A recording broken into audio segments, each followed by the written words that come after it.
Primary elections are held in 30 of the 50 states, each with its own political tradition, growing out of differences in social, geographic, and even climatic conditions. The people of the small New England state of New Hampshire live largely in small towns and on farms.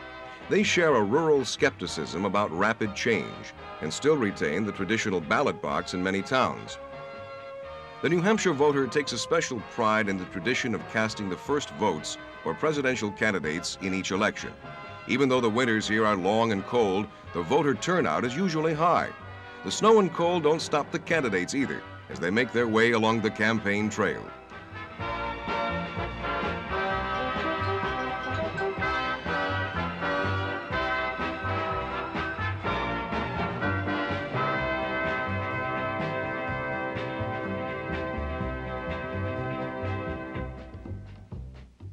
Massachusetts was the state in which the spirit of independence from Britain first flamed. A diverse state, it is at the same time a center of research and education, of manufacturing, of British tradition, and of Irish and Italian immigration. It was the only state to vote for the Democratic presidential candidate in the Republican landslide of 1972.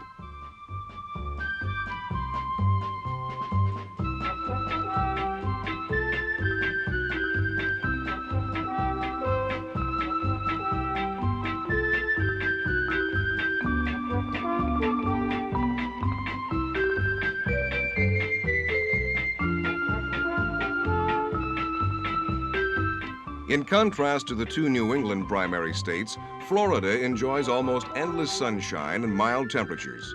Agriculture thrives, as do Americans who come from all over the country to retire here.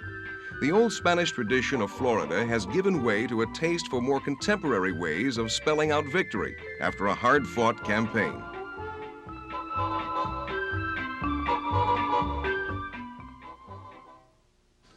Steve Hess, some years ago, President Truman used to say that primaries were a lot of hogwash or something like that.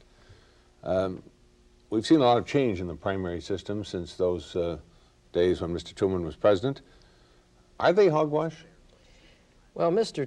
Truman, when he said it in 1952, might have been a candidate for re-election. He was in a position to be. He wasn't covered by the 22nd Amendment, which limited presidents to 2 terms. Mr. Kefauver in the first primary came in and gave quite a jolt to Mr. Truman, and Mr. Truman subsequently decided not to run. So there was a rather self-serving way. I can't imagine primaries as being a hogwash. I can't imagine that John Kennedy would not have received the Democratic nomination in 1960 without primary victories. I can't imagine that George McGovern would not have received the Democratic nomination in 1972 without primaries. So I think primaries are a very decisive part of the system. Well, certainly we've seen already this year how they have orbited Jimmy Carter, the former governor of Georgia, into a position that many of the Democratic establishment and the traditional Democratic leadership would never have supported. And very likely, as with John Kennedy in '60, so with Jimmy Carter in '76, whether he makes it or not, this at least has given him his shot. Well, the same thing could have been said that much of the leadership would surely not have backed McGovern 4 years ago, and much of the... And did not back McGovern. And did not back him, and much of the leadership would not have backed Mr. Goldwater in 1964 and did not do so.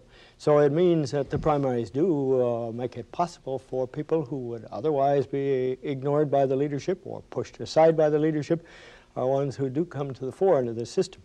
It's also true that under this system, and we're watching it now in all the primaries that have come along, does an elimination job.